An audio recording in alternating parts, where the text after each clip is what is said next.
Imagine being paraded through your town, wearing nothing but shame, dragged behind a donkey, a bell around your neck, while the entire village spits and laughs. This wasn't just humiliation, it was justice. Welcome to the Middle Ages, where punishment wasn't just about correction, it was about spectacle. And when it came to sexual sins, things got disturbingly creative. The church was watching, the neighbors were whispering, and if you stepped out of line, especially in matters of lust, you could find yourself on the wrong end of a punishment that was as bizarre as it was brutal. Let's go deep into the forgotten corners of medieval Europe, where sin had a price, and the punishment was often stranger than the crime. 1. The shame saddle. A ride through humiliation. It may sound like a joke, but the shame saddle was a real and terrifying form of public punishment for women accused of adultery. A crude wooden frame was fastened to the woman's back or hips, shaped like a miniature horse or donkey. She was then paraded around town, often accompanied by jeering townspeople, bell churches ringing, and sometimes even led by her own husband. The idea wasn't just embarrassment, it was to make an example, a living warning against unfaithfulness. In a world where women were expected to be submissive, obedient, and silent, sexual independence wasn't just frowned upon, it was criminal. And if a woman stepped outside those lines, she wouldn't just be punished, she'd be humiliated until her spirit broke. This kind of punishment wasn't isolated either. Variations of it were found in Germany, England, France, even small towns in Italy. The symbolism was clear. Ride the beast because you behaved like one. 2. The scold's bridle, when words became a crime. Sexual sin wasn't always about action. Sometimes it was about speech. In several regions, women who were too outspoken, especially if they spoke openly about sex, criticized their husbands, or simply refused to be quiet, were sentenced to wear the scold's bridle, also called the brank. This was a metal cage placed over the head, with a short metal plate that rested on the tongue. If the woman tried to speak, it would cut into her mouth. Some even had bells on top, announcing her shame to everyone as she was marched through town.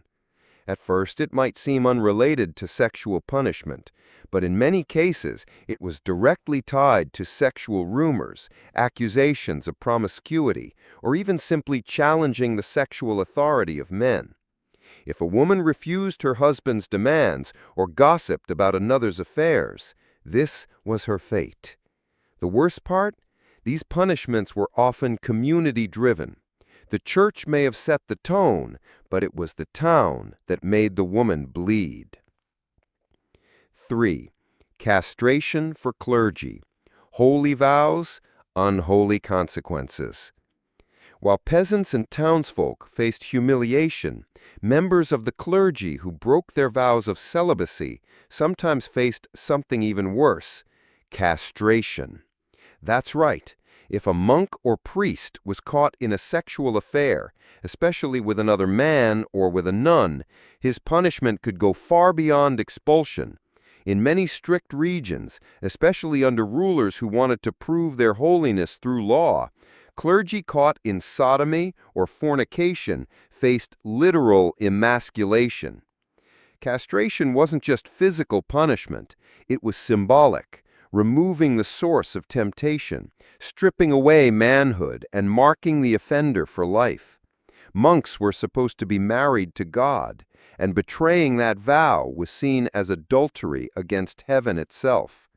And if both parties were from the church, say a priest and a nun, the woman might be banished to a distant convent, sometimes even bricked inside. Yes, walled in alive, never to be seen again. 4.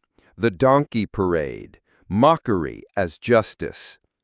In towns across medieval France and Spain, a peculiar punishment existed for men caught in affairs with married women or even widows accused of seduction.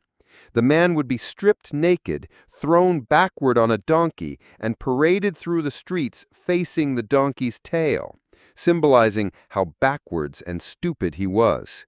Sometimes he had to hold the donkey's tail in his mouth. Others had signs hung on them reading adulterer or sinful fool. The punishment wasn't lethal, but it didn't have to be. The shame would follow them for life, and often they would have to move or vanish just to escape it. This wasn't reserved just for the poor either. Even nobles could be subjected to a variation of this if caught in scandal. Reputation was everything, and when destroyed, it ruined everything with it. 5. The punishment of the pillory, but with a twist. The pillory, basically stocks that locked your head and hands in place, was standard punishment for a lot of crimes. But when it came to sexual crimes, things got darker. For men caught with prostitutes or women accused of being loose, the townspeople were encouraged to pelt them with rotten food, mud, even human waste. Some communities allowed spectators to physically assault them. There are even records of people dying in the pillory, not from the punishment itself, but from what the crowd did while they were trapped. In particularly harsh towns, men caught in homosexuality were placed in pink or purple robes, colors associated with sin, and pilloried for hours, sometimes branded afterwards. The goal wasn't just justice, it was public hatred, fueled and fed like a bonfire. These punishments weren't about fairness. They weren't about rehabilitation.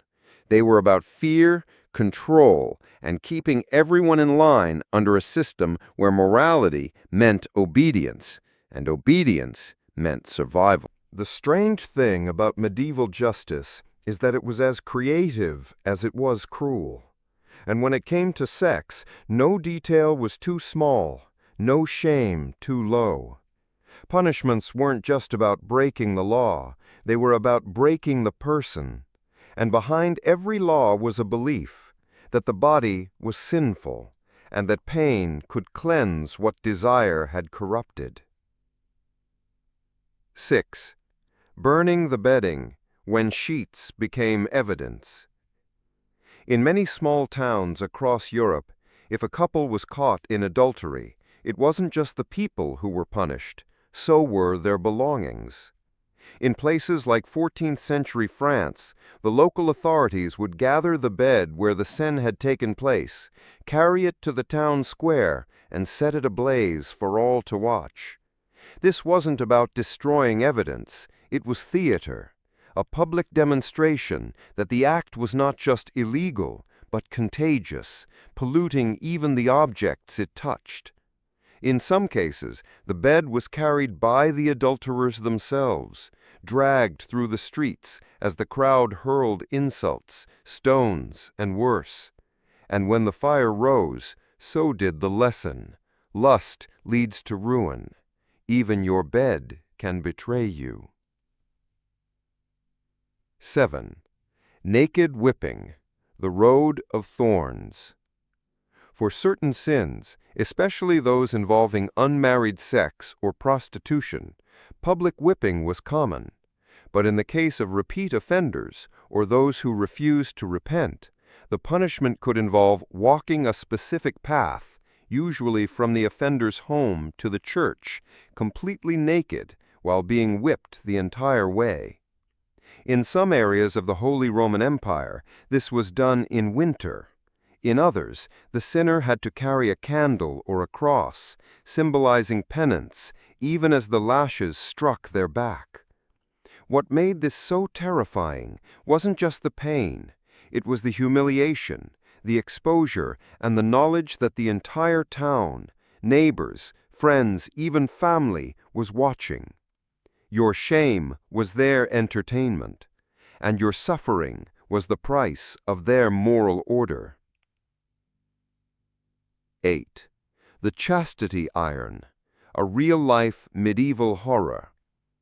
There are many myths about chastity belts, but some of them were very real, especially when used not for protection, but punishment. If a young girl was caught having premarital sex, or a wife was caught being too flirtatious, her family, or sometimes her husband, could sentence her to wear an iron chastity device. It wasn't made for comfort. These were crude metal contraptions, often causing bruising, rashes, and even infections. Some were locked by the town magistrate, with the key held until the woman had proven herself pure again, usually through months of isolation, fasting, or silent repentance. And for women who refused marriage but were suspected of sleeping with someone anyway, the chastity iron became a sentence with no trial. It turned the body into a prison, and the woman her own jailer. 9. Branding the body, the mark of lust. In cases where authorities wanted to leave a permanent reminder of sexual sin, branding was the tool of choice. Whether it was a letter burned into the skin, like an A for adultery, or a symbol representing prostitution, the result was the same: a body marked forever. This wasn't just about pain, it was social exile. A woman branded in this way could no longer work, marry, or even attend Mass without being stared at or driven away. In England and parts of Scandinavia, men caught committing buggery or bestiality could be branded on the forehead. In some cases, both parties in an affair were branded and then forced to marry, because if they had already defiled themselves, they might as well stay together. Marriage, in this twisted sense, became another kind of punishment. 10. Enforced monasticism, prison disguised as piety. One of the strangest punishments for sexual crimes, especially among noble families, was enforced entry into a monastery or convent. If a son brought shame upon the family by sleeping with a commoner, or worse, fathering a child, he might be sent to live out the rest of his life in a monastery, regardless of his will. For women, it was worse. A daughter who had sex outside of marriage, or was caught in a scandal with a priest or nobleman, could be locked into a convent and never allowed to leave. Sometimes she was hidden away to protect the family name. Other times, she was literally imprisoned behind the convent walls. In some extreme cases, girls were sealed into a single room inside the convent, fed through a slit in the wall, with no contact, no sunlight, and no hope of release. They called it penitential enclosure. In truth, it was a slow, silent death. 12. Forced cross-dressing, humiliation with a costume. In parts of the medieval Low Countries, a bizarre punishment was used for men who were caught visiting prostitutes too frequently or cheating on their wives. They were made to dress in women's clothing and walk through the market square, holding hands with the town executioner while children threw cabbage leaves and dung. This punishment wasn't just about sex, it was about gender roles. In a society that viewed masculinity as strength and authority, forcing a man to wear a dress was more than mockery. It was a stripping of identity. It meant weakness, submission, and total disgrace. And the crowd loved it. Laughter could be as sharp as any blade. In the Middle Ages, sex wasn't just private, it was political. Your body belonged to the church, your reputation to the town, and your morality to the law. And if you crossed any line, the punishment was waiting, shaped by the fear of sin and the fire of shame. By now, it's clear. The medieval world didn't separate justice from cruelty. When it came to sex, especially outside the narrow boundaries of marriage and church law, the body became a battlefield. and some punishments went even further into darkness, where violence and control hid behind the mask of morality. 12. Public execution for unnatural acts. The fire was watching. For crimes considered against nature, most commonly same-sex relations, bestiality, or repeated adultery, the sentence could be death. And not just any death, but one designed for fear, public, painful, and unforgettable. Burning at the stake was often reserved for heresy, but when two men were caught together in sexual acts, it was sometimes applied as well. In cities like Florence or Ghent, they were marched through the town square, sometimes gagged, often beaten by the crowd, then tied together and burned alive. The church called it purification.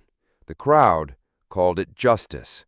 But what it really was terror, designed to make an example, to turn love, desire, or even curiosity into a spectacle of fear. Some were lucky enough to be hanged instead, but even then their bodies might be left hanging for days, a warning to anyone who dared cross the same line. 13.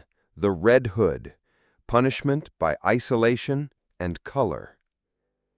In some areas of Germany and Flanders, women accused of seduction, especially widows or older women who were seen as corrupting the young, were forced to wear a red hood or scarf for the rest of their lives. It marked them in the street, in the market, even in church. This wasn't just fashion, it was a sentence. They were shunned by their neighbors, unable to remarry, and often refused work or housing. Some towns even banned them from sitting near others in public or entering festivals. This punishment didn't leave scars on the skin, but it did something worse. It cut people off from their community and trapped them inside their own reputation forever. 14. Trial by Congress, a bizarre sexual courtroom. One of the most unbelievable punishments came in the form of a legal spectacle known as the trial by Congress. If a man accused his wife of adultery or of not being a virgin on their wedding night, some courts actually forced the couple to prove their case through public sexual performance. Yes, really. Before a panel of judges and elders, the couple was ordered to engage in intercourse, usually behind a thin curtain or even in plain view. If the husband could not perform, it was seen as proof of his failure, not hers. If the woman resisted or showed shame, it was considered confirmation of guilt. This kind of trial by Congress was humiliating, invasive, and completely absurd, but it happened. It turned justice into pornography. It weaponized intimacy. And it showed just how far medieval courts would go to assert power over people's bodies, especially women's. 15. Death by crushing, the weight of shame. In rare but chilling cases, particularly in England and France, sexual crimes such as rape, incest, or even refusal to confess to adultery could lead to execution by pressing. The accused was laid flat, and heavy stones were stacked on their chest, slowly, steadily, until they could no longer breathe. This method, known as peine forte dure, was sometimes used when the accused refused to plead in court, often because pleading would mean forfeiting property or family inheritance. But it was also used symbolically, to crush the body that had given in to lust. They called it justice, but make no mistake, it was slow, agonizing murder, public, deliberate, and again, mostly targeting the poor. 16. The moral tax, fines for every touch. Not all punishments were violent, but they were still cruel. In some towns, especially in parts of Italy and Spain, Fines were imposed for even the smallest sexual offenses. Kissing in public? 5 coins. Being caught alone in a room with someone of the opposite sex? 10 coins. Holding hands? Same price. For the rich, this was annoying, but for the poor, it was devastating. A single fine could cost a month's wages, and repeated offenses could lead to jail or even public punishment. And guess who enforced these rules? Often, it was community patrols led by the church, called morality squads, who spied, snooped, and reported neighbors. Everyone was watching everyone else. Intimacy became a risk. The truth is, medieval punishments for sex weren't about justice, they were about control. They punished people not just for what they did, but for who they were, what they desired, and whether they fit the mold the church and society demanded. Behind every whip, brand, or flame was a deeper fear, that people could be free, and that the body might defy the rules written for it. So when we look back, we're not just seeing old laws, we're seeing how power works, how shame is used, and how fragile human dignity can become when fear is allowed to rule. If this journey through the strangest sexual punishments of the Middle Ages shocked you or taught you something new, don't forget to like, share, and comment below. Tell us which punishment surprised you the most. And remember, history isn't just what happened, it's what we choose to remember. Thanks for watching.